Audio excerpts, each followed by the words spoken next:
সুপ্রিয় শ্রোতারা, গল্পের আসর বা অগ্নিলা চ্যানেলে আপনারা আজ শুনবেন হুমায়ুন আহমেদের লেখা রং পেন্সিল। এটি প্রথম প্রকাশিত হয়েছে 2011 সালে লেখকের 63তম জন্মদিন উপলক্ষে। এই বইটি তিনি উৎসর্গ করেছেন পূরবী বসু, জ্যোতিপ্রকাশ দত্ত। আজ রয়েছে এর প্রথম পর্ব। শুরু করছি রং পেন্সিল। অমরত্ব। আমার বাবার ফুপুর নাম সাফিয়া বিবি। তিনি অমরত্বের কাছাকাছি চলে গিয়েছিলেন। তার স্বামী, পুত্র, কন্যা মরে গেল, নাতি মরে গেল। তিনি আর মরেন না, চোখে দেখেন না, নড়তে চড়তে পারেন না। দিন রাত বিছানায় শুয়ে থাকার কারণেই পিঠে বেডশোর অর্থাৎ শয্যাক্ষত হয়ে গেল। পচা মাংসের গন্ধে কাছে যাওয়া যায় না।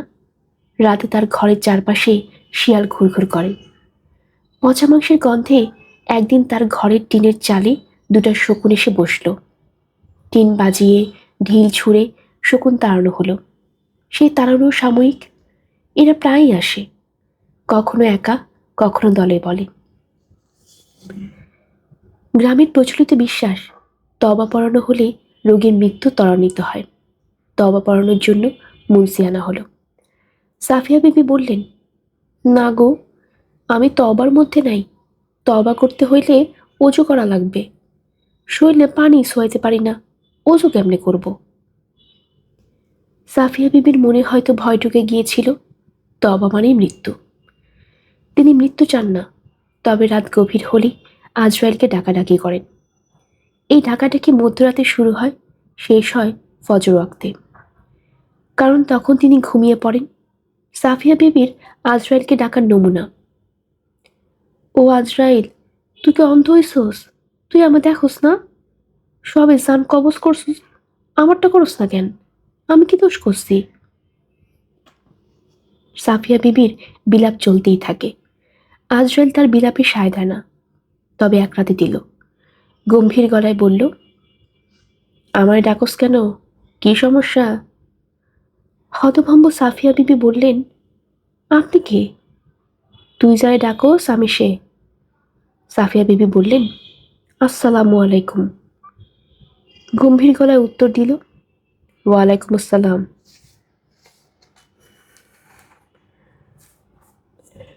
পাঠক অবশ্যই বুঝতে পারছেন, দুষ্ট করে লোক আজরাইল সেজে সাফিয়া বিবির সঙ্গে মজা করছে।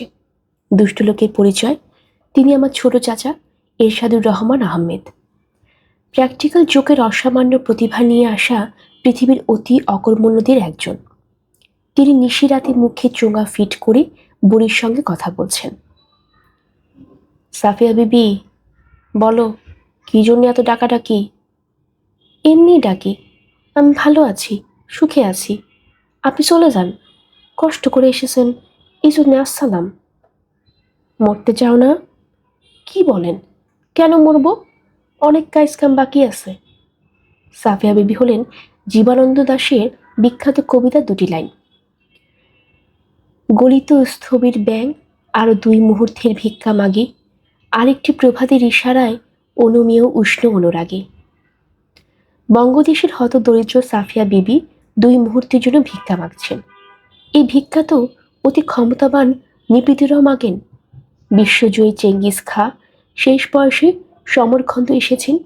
যদি সমরখন্দের আবহাওয়ায় তার শরীর কিছুটা সারে, তিনি চিকিৎসকদের হুকুম দিয়েছেন অমরত্ব পানীয়, এলিক্সার অফ লাইফ, এটি তৈরির। যে এই পানীয় তৈরি করতে পারবে সে বেঁচে থাকবে, অন্যদের জন্য মৃত্যুদণ্ড। চীনের মিং সম্রাট খবর পেলেন জিন শেং নামের এক গাছের মূলে আছে যৌবন ধরে রাখার গোপন রস। তিনি ফরমান জারি করলেন, মিং সম্রাট ছাড়া এই গাছের মূল কেউ ব্যবহার করতে পারবে না। শুধু রাজকীয় বাগানে এই গাছের চাষ হবে। অবৈধভাবে কাউকে যদি এই গাছ লাগাতে দেখা যায় বা গাছের মূল সেবন করতে দেখা যায়, তার জন্য চরম শাস্তি, মৃত্যুদণ্ড। পারস্য সম্রাট দারায়ুস খবর পেলেন এক গুহার ভেতরে টিপ টিপ করে পানির ফোঁটা পড়ে। সেই পানির ফোঁটায় আছে অমরত্ব। সঙ্গে সঙ্গে গুহার চারিদিকে কঠিন পাহারা বসল। স্বর্ণ ভাণ্ডে সংগ্রহীত হতে থাকলো অমৃত। লাভ হলো না। এলিক্সার অফ লাইফের সন্ধানে এগিয়ে এলেন বিজ্ঞানীরা। তারা এটার সঙ্গে ওটা মেশান, আগুনে গরম করেন, ঝাঁকাঝাঁকি করেন। অমরত্ব ওষুধ তৈরি হয় না, সবই পণ্ডশ্রম।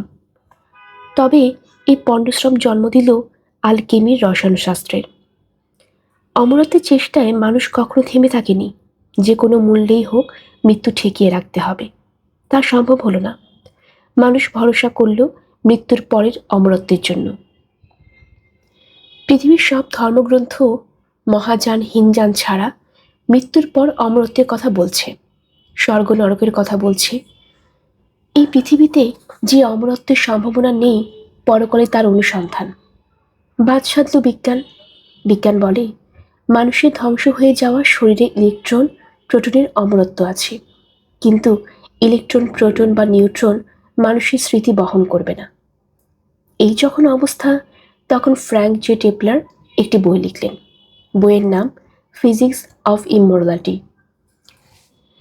এই বইয়ে লেখক দেখালেন পদার্থবিদ্যার সূত্র ব্যবহার করে মৃত্যুর পর মানুষের পুনরুত্থান এবং ঈশ্বরের অস্তিত্ব ব্যাখ্যা করা যায়।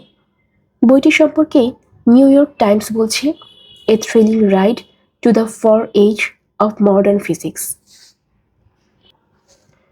সায়েন্স পত্রিকা বলছে, টিপলার একটি মাস্টারপিস লিখেছেন।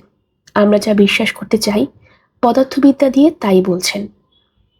লেখকের পরিচয়, তিনি তুলানীয় বিশ্ববিদ্যালয়ের প্রফেসর অফ ম্যাথমেটিক্যাল ফিজিক্স। সমকালীন পদার্থবিদরা স্বীকার করেছেন যে টিপলারের বই হইতে পদার্থবিদ্যার কোনো সূত্রে ভুল ব্যবহার নেই। আমি ব্যাখ্যায় গেলাম না। বইটিতে ওমেগা পয়েন্টের কথা বলা হয়েছে, যেখানে ঈশ্বরের উপস্থিতি। আমি নিজে ওমেগা পয়েন্ট নাম দিয়ে একটি বৈজ্ঞানিক কল্পকাহিনী লিখেছি। ওমেগা পয়েন্টে আমি যা বলতে চেয়েছিলাম তা বলতে পারিনি। কল্পনা করা যাক, আম গাছের মগডালে একটি পাকা আম। বানর আমটি পারতে পারছে না, কারণ ডাল অত্যন্ত সরু। ডাল ভেঙে পড়ে সে আহত হবে। বানরের হাতে তখন যদি একটি লাঠি দেওয়া হয়, সে লাঠি দিয়ে আম পাড়ার চেষ্টা করবে। 3 বার চেষ্টা চালিয়ে চতুর্থবার সে ডাল ফেলে চলে যাবে। মানুষ সেটা করবে না। আম না পারা পর্যন্ত সে লাঠি দিয়ে চেষ্টা করেই যাবে। লাঠির সঙ্গে আরেক লাঠি যুক্ত করবে। মানুষ রঙেই ভঙ্গ দেবে না। অমরত্বের সন্ধানে মানুষ কখনোই রণে ভঙ্গ দেয়নি। তাদের প্রধান চেষ্টা ছিল মৃত্যুর রহস্য ভেদ করা। শুরুতে ভাবা হয়েছে একটি নির্দিষ্ট বয়সের পরে শারীরিক মৃত্যুঘড়ি বেজে ওঠে, তখন মৃত্যু প্রক্রিয়া শুরু হয়। জরা আমাদের গ্রাস করতে থাকে। এখন বলা হচ্ছে মৃত্যু ঘণ্টা বা মৃত্যু ঘড়ি বলে কিছুই নেই। মানবদেহ অতি আদর্শ এক যন্ত্র। যন্ত্রের দিকে খেয়াল রাখলেই জরা আমাদের গ্রাস করবে না। বায়োলজিস্টরা এখন বলছেন জরার মূল কারণ টেলোমার্স, কণিকাগুচ্ছ। এরা ডিএনএর অংশ, থাকে ক্রোমোজোমের শেষ প্রান্তে। যখনই কোনো জৈব কোষ ভাঙে, টেলোমার কণিকাগুচ্ছ দৈর্ঘ্যে ছোট হতে থাকে। যখন জৈব কোষের আর কোনো টেলোমার থাকে না, তখনই শুরু হয় জরা। আমরা ধীরে ধীরে মৃত্যুর দিকে এগোতে থাকি।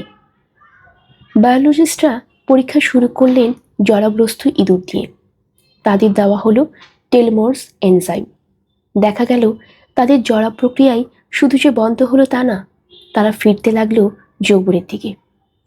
এই পরীক্ষা মানুষের উপর করার সময় এসে গেছে। যে কোনো দিন পত্রিকা খুলে জরা বন্ধ করার খবর পড়া যাবে। গৌতম বুদ্ধ এই সময় থাকলে আনন্দ পেতেন। তিনি জরা ও মৃত্যু নিয়ে অস্থির ছিলেন। নির্বাণে মানুষ জরা ও মৃত্যুমুক্ত হবে, এটা তার শিক্ষা। তারপর কি সত্যি কি মৃত্যুকে ঠেকানো যাচ্ছে? আমার হাতে টাইম পত্রিকার একটি সংখ্যা, ফেব্রুয়ারি 21, 2011। প্রচ্ছদ কাহিনী 2045, the year man becomes immortal. প্রচ্ছদ কাহিনী পড়ে জানলাম 2045 সালে মানুষ অমর হয়ে যাচ্ছে। মানুষের হাতে আসছে নতুন নতুন টেকনোলজির বৃদ্ধি ঘটছে এক্সপোনেনশিয়ালি। 2045-এর কাছাকাছি মানুষ সিঙ্গুলারিটিতে পৌঁছবে। সিঙ্গুলারিটি শব্দটি এসেছে অ্যাস্ট্রোফিজিক্স থেকে। এর অর্থ এমন এক বিন্দু যেখানে পদার্থবিদ্যার সাধারণ সূত্র কাজ করবে না। এর মানেই অমরত্ব। ইচ্ছা মৃত্যু ছাড়া মৃত্যু নেই। ছোট্ট দীর্ঘশ্বাস ফেললাম। 2045 সাল পর্যন্ত আমি এমনিতেই টিকছি না। অমরত্ব পাওয়া এই জীবনে আর হলো না। পৃথিবীতে ফিনিক ফোটা জ্যোৎস্না আসবে, শ্রাবণ মাসে টিনের চালে বৃষ্টির সেতার বাজবে। সেই অপূর্ব অলৌকিক সঙ্গীত শোনার জন্য আমি থাকবো না। কোনো মানে হয়? আত্মা। ডিকশনারিতে আত্মাকে বলা হচ্ছে মানুষের শুদ্ধতম অংশ, যা মানুষের মৃত্যুর পরও অবিনাশী। পৃথিবীর সমস্ত ধর্মগ্রন্থে আত্মার বিষয়টি গুরুত্বের সঙ্গে উল্লেখ করা হয়েছে। আমাদের পবিত্র কোরআন শরীফে বলা হয়েছে আত্মা হল আল্লাহর হুকুম, অর্ডার অফ গড। বাইবেল দু ধরনের আত্মার কথা বলে। নেফেস, পশুর আত্মা, যা পশুদের পরিচালিত করে। মানুষের আত্মা হল নিশামা, যা মানুষকে দিয়েছে স্বাধীন চিন্তা, ফ্রি উইল, জেন 127। হিন্দু বেদে আত্মাকে দুভাগ করা হয়েছে, জীবাত্মা এবং পরমাত্মা। জীবাত্মা পরমাত্মারই অংশ। ধর্মকথা কিছুক্ষণের জন্য বন্ধ থাকুক। এই ফাঁকে আমরা যাই বিজ্ঞানের কাছে। বিজ্ঞান কি আত্মার অস্তিত্বে বিশ্বাস করে? পৃথিবীর বড় বিজ্ঞানীদের একটি অংশ ঈশ্বরবাদী। তারা আত্মার অস্তিত্ব বিশ্বাস করলেও মুখ বুজে থাকেন। সরাসরি প্রশ্ন করলে কৌশলে এড়িয়ে যান। এর মধ্যে ব্যতিক্রম দেখা গেলেও সার্জন ডানকান ম্যাকডুগালকে। এই ডাক্তারও সার্জন আত্মার অস্তিত্ব বৈজ্ঞানিকভাবে প্রমাণের পরীক্ষা শুরু করলেন। তিনি বললেন, আত্মা থাকলে তার ওজন থাকবে, মৃত্যুর পরপর মানুষের ওজন কমে যাবে। ডানকান সাহেব কাজ করতেন যক্ষা রোগীদের স্বাস্থ্য দিবসে। কিছু মৃত্যুপথযাত্রী রোগী রাজি হল জীবনের শেষ মুহূর্তে দাঁড়িপাল্লায় শুয়ে মারা যেতে। সব মিলিয়ে 6 জন রোগী পাওয়া গেল। তারা বিজ্ঞানের স্বার্থে গিনিপিগ হবে। সার্জন ডানকান পরীক্ষায় পেলেন মৃত্যুর পরপর মানুষের ওজন 21 গ্রাম 0.75 আউন্স কমে যায়। তার এই গবেষণাপত্র বিখ্যাত জার্নাল আমেরিকান মেডিসিনে প্রকাশিত হয় 1907 সালে। পাঠক ভেবে বসবেন না, জার্নালে এই গবেষণাপত্র প্রকাশ হওয়া মাত্র বিজ্ঞানীরা বলতে শুরু করলেন আত্মা আছে। আত্মার ওজন 21 গ্রাম। বিজ্ঞানীদের প্রধান শক্তি হল কেউ কিছু বলা মাত্র অন্ধভাবে তা বিশ্বাস না করা, গবেষণাপত্র ভুল বের করা। পৃথিবীর সব মহান বিজ্ঞানীকে এই প্রতিকূলতার ঢেউ পার করে আসতে হয়েছে। আইনস্টাইনও বাদ থাকেনি।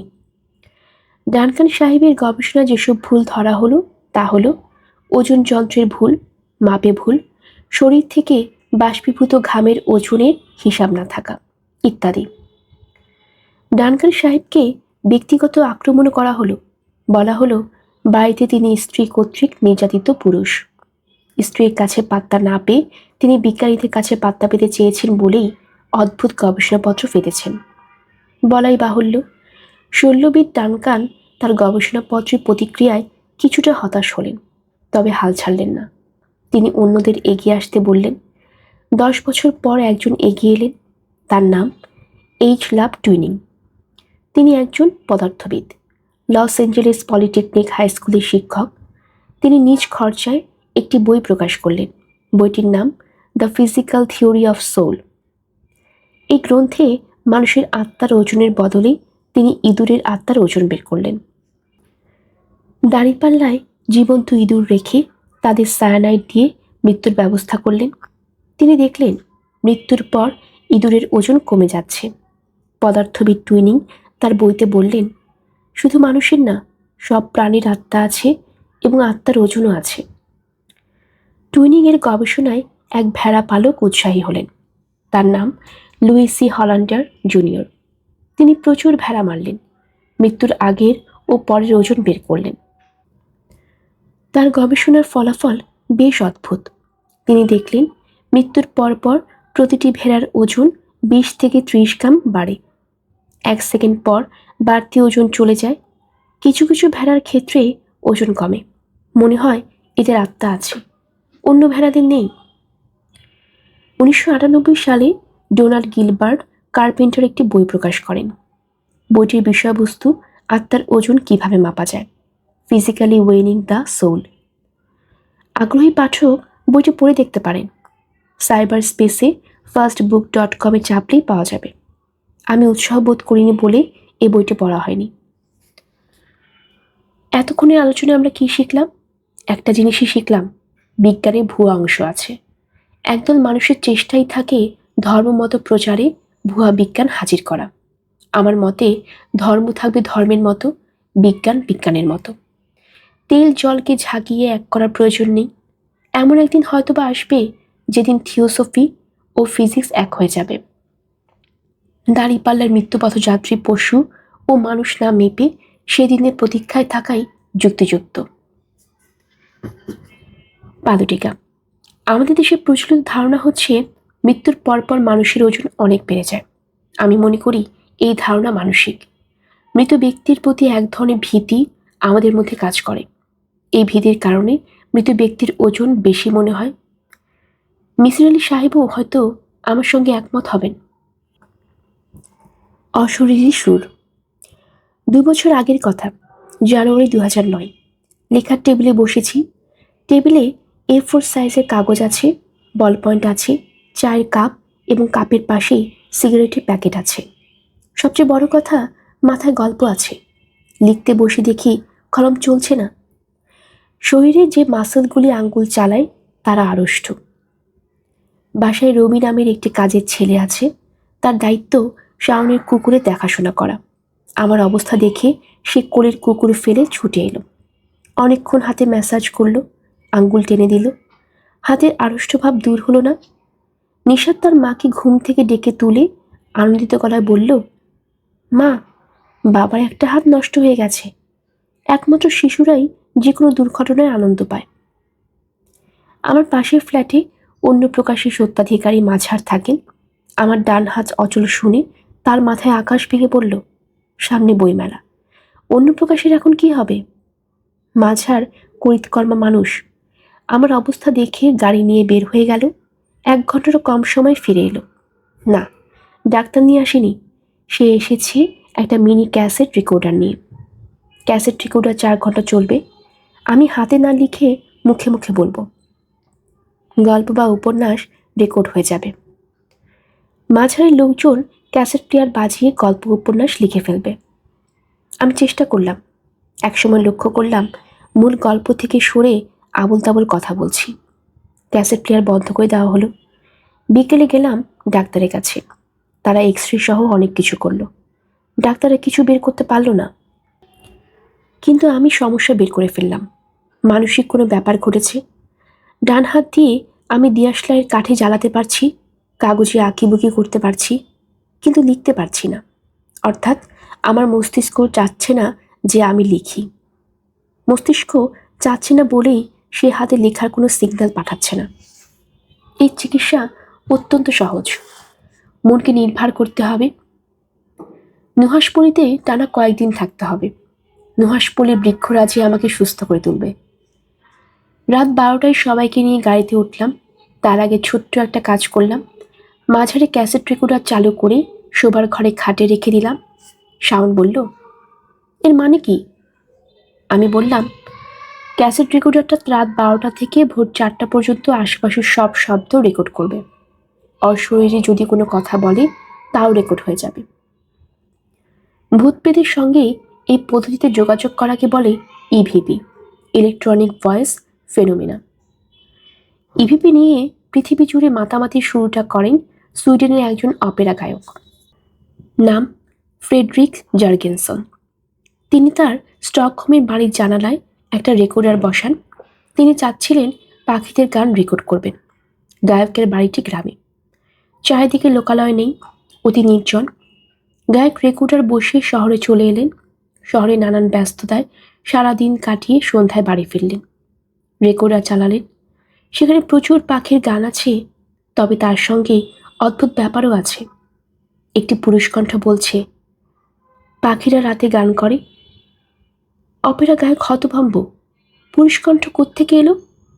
তিনি দিনের পর দিন, রাতের পর রাত শূন্য বাড়িতে ক্যাসেট রেকর্ডারের শব্দ রেকর্ড করতে থাকলেন। পুরুষ কণ্ঠ আবারও পাওয়া গেল।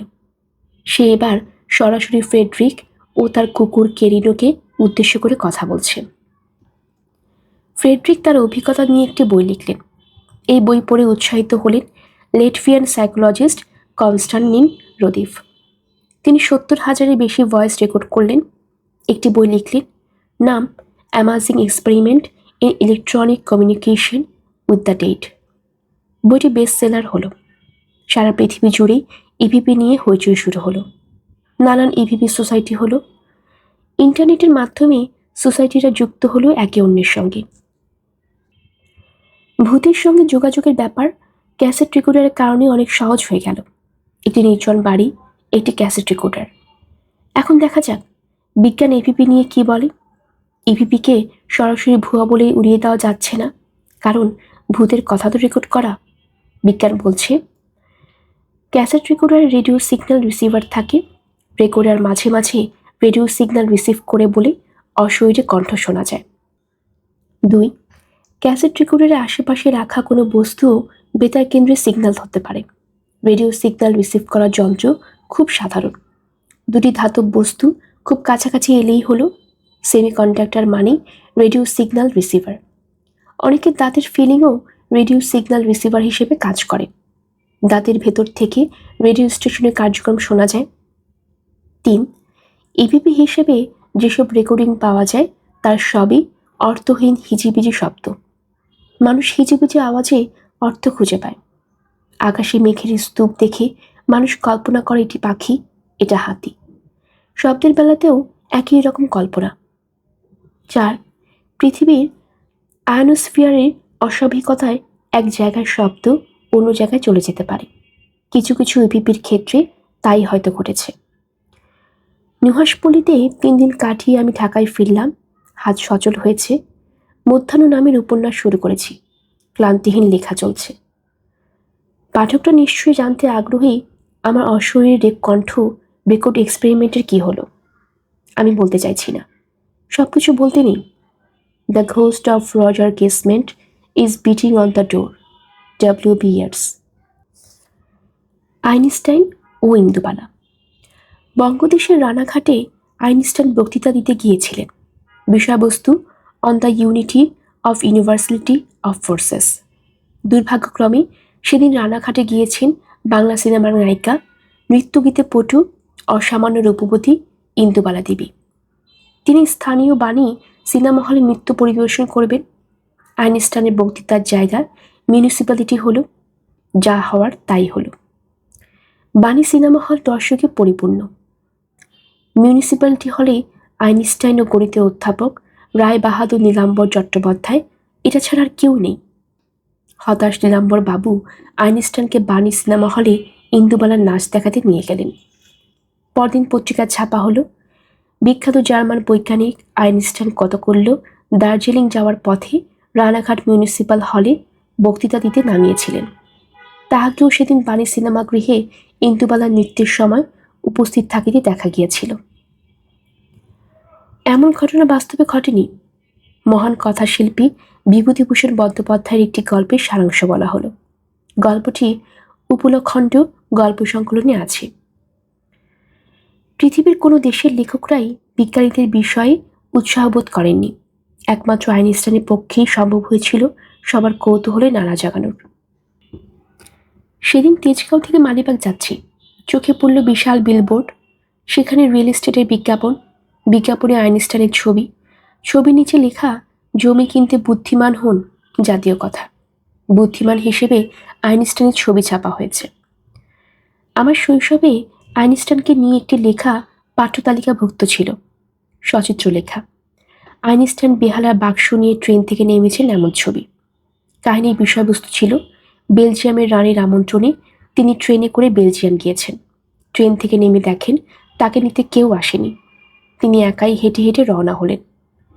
বেলজিয়ামের রানী আইনস্টাইনকে নিতে দলবল পাঠিয়েছিলেন ঠিকই, তারা প্রথম শ্রেণী কামরা খুঁজেছে। তারা কেউ ভাবেনি আইনস্টাইন সাধারণ শ্রেণীতে চলে আসবেন। আমাদের শৈশবে নিম্ন মধ্যবিত্ত পরিবারের নিয়ম ছিল দেয়ালে মহাপুরুষদের ছবি টানানো। বালক বালিকারা যেন অল্প বয়সে মহাপুরুষদের সঙ্গে পরিচিত হয়, তাদের মতো হওয়ার চেষ্টা করে। আমাদের সিলেটের মীরাবাজারের বাসায় মহাপুরুষদের মধ্যে রবীন্দ্রনাথ, নজরুল ছাড়া আর যে দুজন ছিলেন তাদের একজন আইনস্টাইন, অন্যজন জর্জ বার্নস শ। আইনস্টাইনের ছবি আমাকে আকর্ষণ করেনি, তবে জর্জ বার্নস শর ছবিটি মুগ্ধ করেছিল। ছবিতে এক বুড়োকে লাঠি হাতে তেড়ে আসতে দেখা যাচ্ছিল। আইনস্টাইনের প্রথম পরিচয় পাই আমার বয়স যখন 18। আমি ঢাকা বিশ্ববিদ্যালয়ের রসায়নশাস্ত্রের ছাত্র। অধ্যাপক আলী নওয়াব ক্লাসে পড়াচ্ছেন ভিসকোসিটি। এক পর্যায়ে ভিসকোসিটির ইকুয়েশন বোর্ডে লিখে বললেন, এটা আইনস্টাইন ইকুয়েশন, উনি বের করেছেন। আমি অবাক, যে মহাবিজ্ঞানী রিলেটিভিটি বের করেছেন তিনি সামান্য ভিসকোসিটির সমীকরণও বের করেছেন। পরের বছর পড়লাম আইনস্টাইনের ফটো ইলেকট্রিক এফেক্ট। এই আবিষ্কারের জন্য তাকে পদার্থবিদ্যায় নোবেল পুরস্কার দেওয়া হয়েছিল। ফটো ইলেকট্রিক এফেক্ট বুঝতে আমাদের কোনো সমস্যা হলো না, সূত্রটি জটিল, অঙ্কে মোড়ানো না। আলোর কণিকা ধর্ম কিছুটা এলোমেলো ঠেকলেও ছাত্র হিসেবে আমরা আলোর দ্বৈত সত্তার বিষয়টি ততদিনে জানি। আমাদের প্রধান আগ্রহ তখন আইনস্টাইনের ভুবন কাঁপানো থিওরি অফ রিলেটিভিটি বিষয়ে জানা। ঢাকা বিশ্ববিদ্যালয় পদার্থবিদ্যার কোনো শিক্ষক কি বিষয়টি বোঝাতে পারবেন? একজন নিশ্চিতভাবে পারতেন, অধ্যাপক সত্যেন বসু। তিনি তো বেঁচে নেই। পদার্থবিদ্যার ছাত্র আমার অতি ঘনিষ্ঠজন আনিস সাবেদ আমাকে জানালেন, ঢাকা বিশ্ববিদ্যালয়ের তাত্ত্বিক পদার্থবিদ্যার মাত্র একজন শিক্ষক থিওরি অফ রিলেটিভিটি বোঝেন, তার নাম এম হারুনুর রশিদ। আনিস ভাই আমাকে তার কাছে নিয়ে গেলেন। স্যার আমার দিকে তাকিয়ে অবাক হয়ে বললেন, থিওরি অফ রিলেটিভিটি বুঝতে চাও কেন? আমি মাথা চুলকালাম। আসলেই তো, কেন বুঝতে চাই? থিওরি অফ রিলেটিভিটি বুঝে আমি কি করব? স্যার বললেন, খুব সাধারণভাবে বিষয়টা বোঝানো যায়। মনে করো তুমি তোমার বান্ধবীর সঙ্গে 2 ঘন্টা কাটিয়েছ। তোমার কাছে মনে হবে মাত্র 2 মিনিট কাটিয়েছ। আবার অতি বিরক্তিকর এক বৃদ্ধের সঙ্গে 2 মিনিট কাটালে তোমার কাছে মনে হবে 2 ঘন্টা কাটিয়েছ।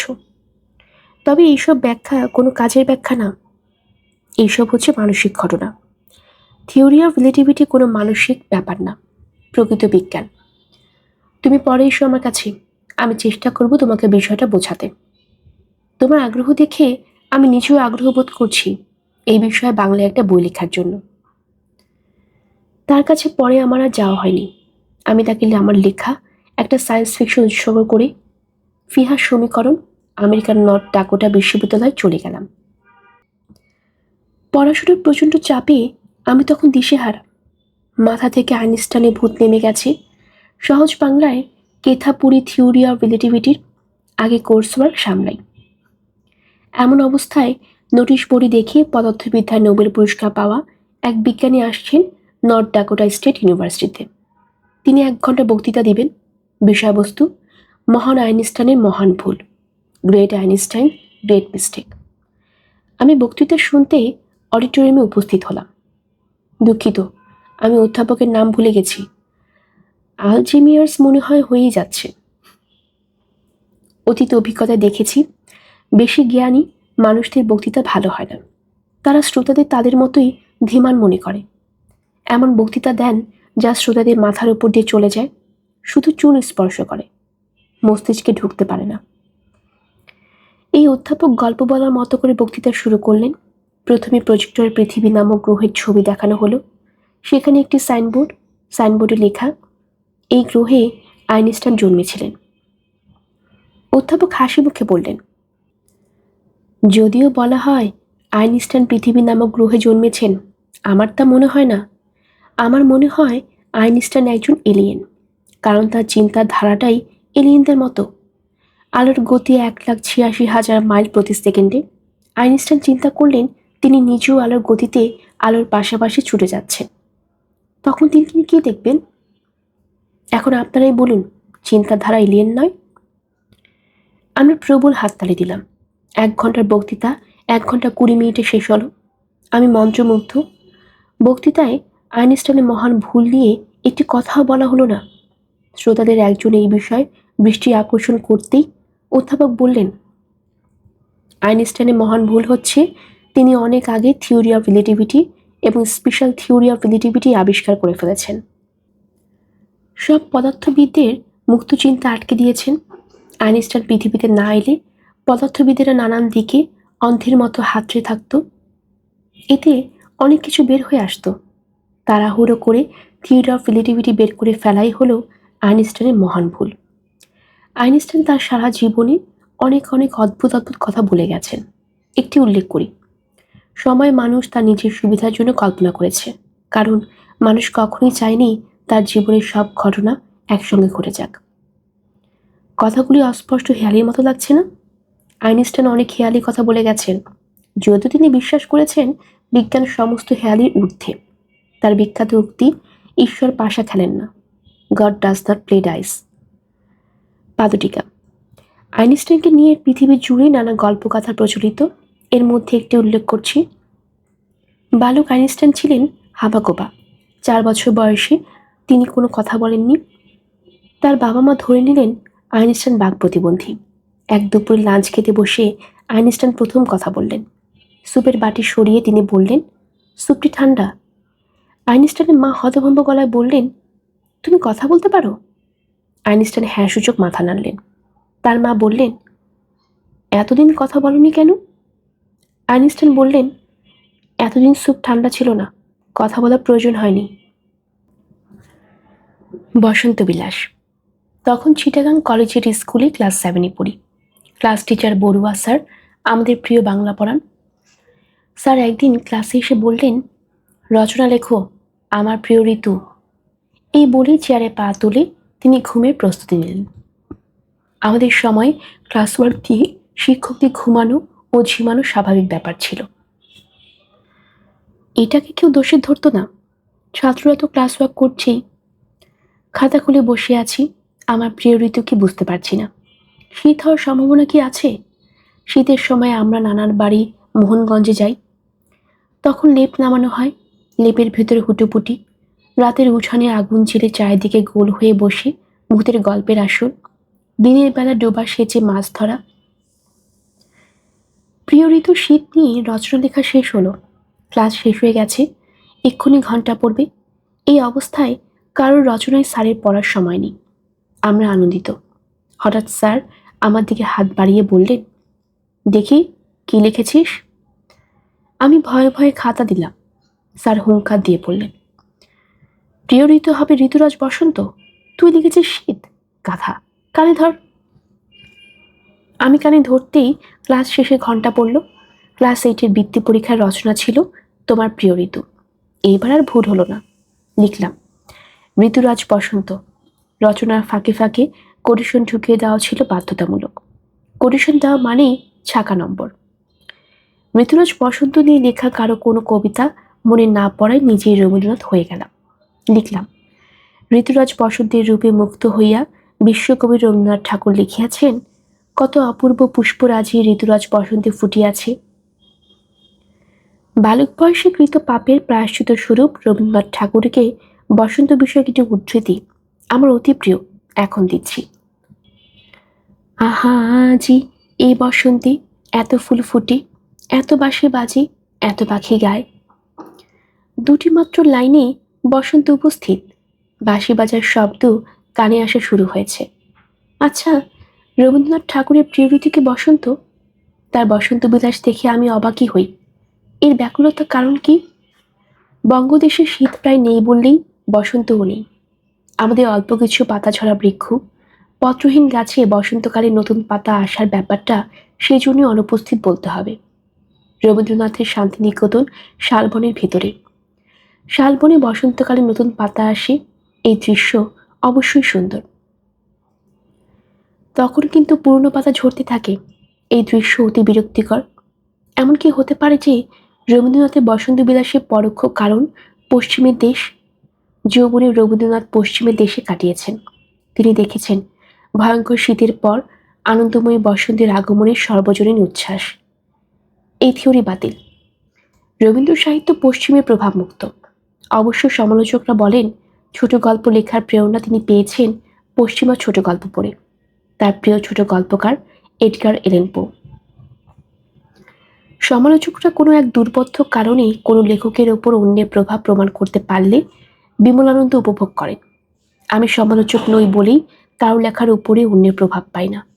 আর রবীন্দ্রনাথ তো সবার ঊর্ধ্বে। তার কত কবিতার বৃষ্টি বন্দনা আছে।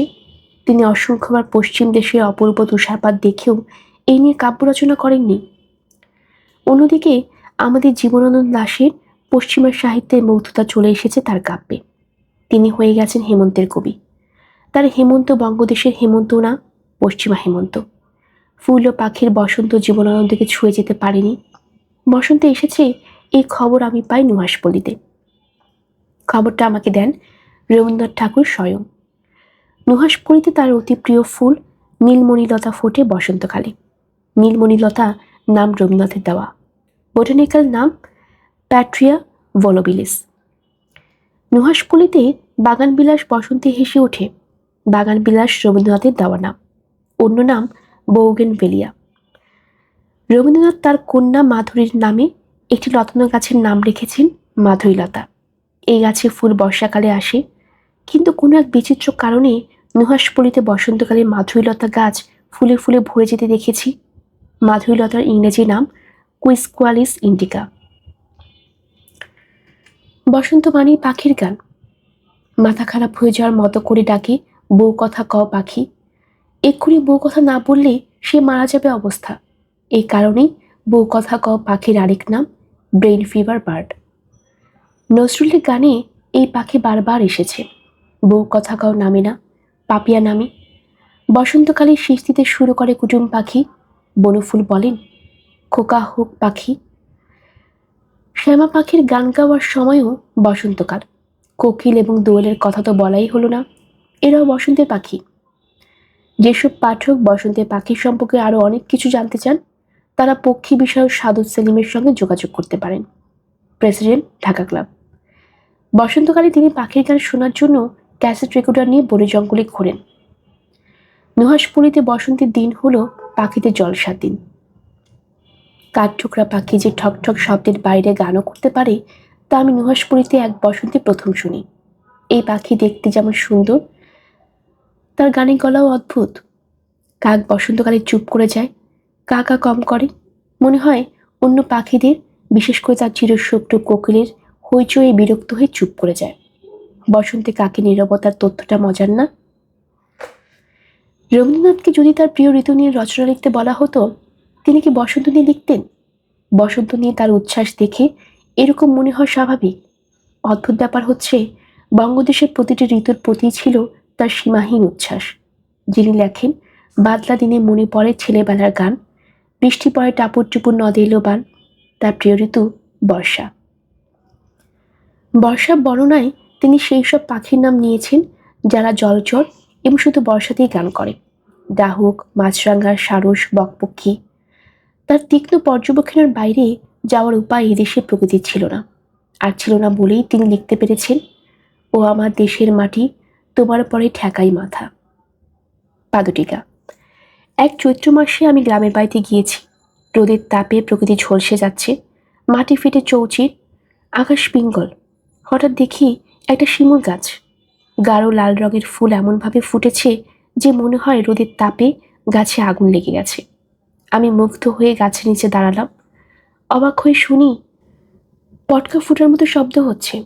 শিমুল ফুলগুলির মতো শব্দ করে ফাটে এবং বীজ থেকে বের হয়ে ছোট্ট মেঘের মতো তুলা বাতাসে উঠতে থাকে।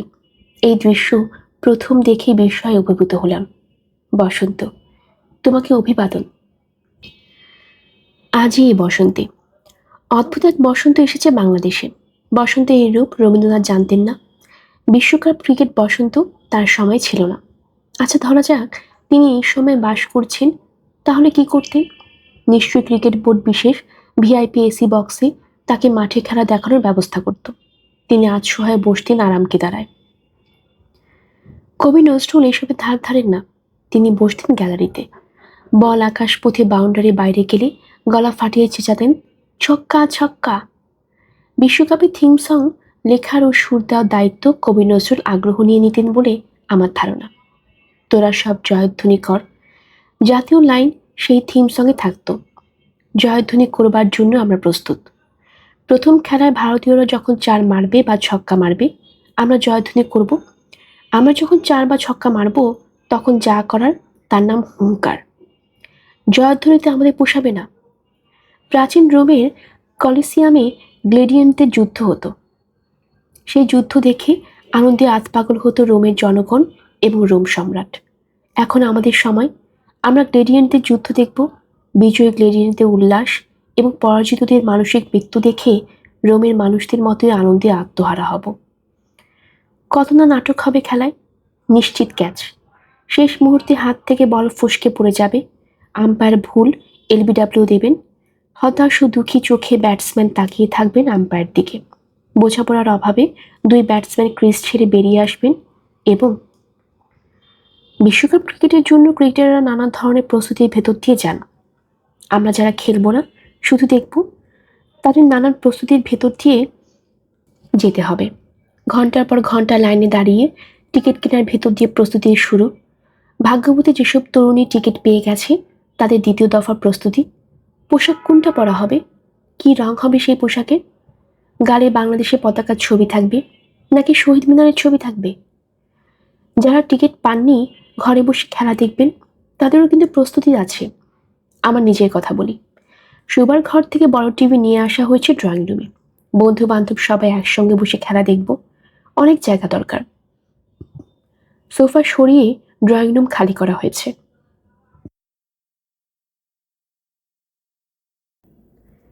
ইলেকট্রিসিটি চলে গেলেও যেন খেলা দেখতে পারি, তার জন্যে জেনারেটর থেকে আলাদা লাইন দেওয়া হয়েছে।